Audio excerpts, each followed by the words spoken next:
So this story right here is a good reminder that what's going on with Trump in the courtroom is real as a heart attack. Logistical nightmare. New York Times reveals Secret Service is planning for Trump to be jailed. What? As former President Donald Trump faces a historic criminal trial in Manhattan, the U.S. Secret Service is grappling with the unprecedented scenario of potentially having to protect him in prison.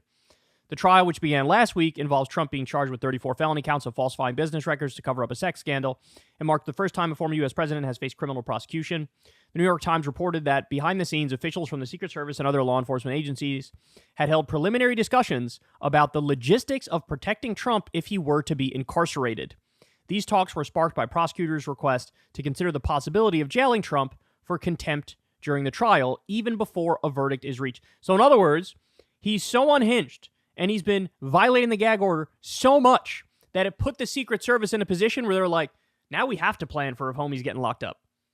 Because he's making it very likely he will get locked up. Damn, son. The Times noted that the Secret Service faces a logistical nightmare of safely incarcerating Trump. Obviously, it's uncharted territory, said Martin F. Horn, a former high-ranking official in New York State's prison system. Certainly no state prison system has had to deal with this before, and no federal prison has had to either. If Trump were to be in prison, the Secret Service would face the challenge of ensuring his safety 24/7. Measures would likely include keeping him separate from other inmates and constant monitoring.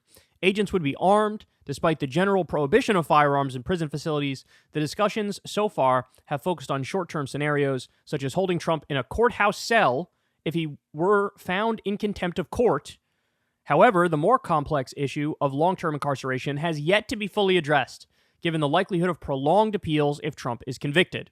During a hearing Tuesday to determine whether Trump violated Justice Juan Merchan's gag order, prosecutors said they were not seeking incarceration as a sanction. Fines are on the table. There's a whole bunch of different avenues they could take if he keeps violating the gag order. But certainly at some point, if he can't stop and people are in direct danger, like he keeps calling out people who are involved in the case and making them get violent threats and things of that nature, at some point even they're going to have enough, right? But the fact, guys, we are at the point where the Secret Service is trying to do the logistical breakdown to determine how they can safely put Trump behind bars. It all feels like it's not real until it is real, right? It all felt like it was not real until homie got hit with a $454 million fine for business fraud, tax fraud, insurance fraud, bank fraud, and all that stuff. It was all fun and games until he got hit with the fine for the E. Jean Carroll defamation and sexual assault thing. Right? Seems like it's all fun and games until there's actually, you're in a courtroom, you can't get away with bluster and bravado and using your charisma to override any sort of criticisms of you. A courtroom is a place where facts matter.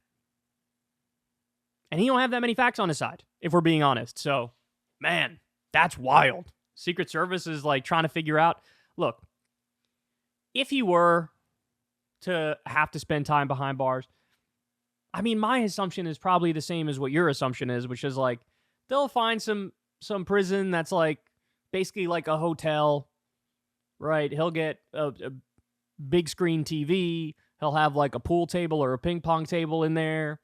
He'll be able to go outside. You know what I'm saying? Like it'll be like those prisons that all the financial criminals go to, the white collar criminals, who, by the way, end up stealing like hundreds of millions or billions of dollars from innocent people and actually probably commit worse crimes than somebody who's like sticking up a liquor store, right? But they usually get off kind of easy. My guess is that's what would happen with Trump. That's my guess. But I'm not 100% sure because these are state charges. This is not federal charges.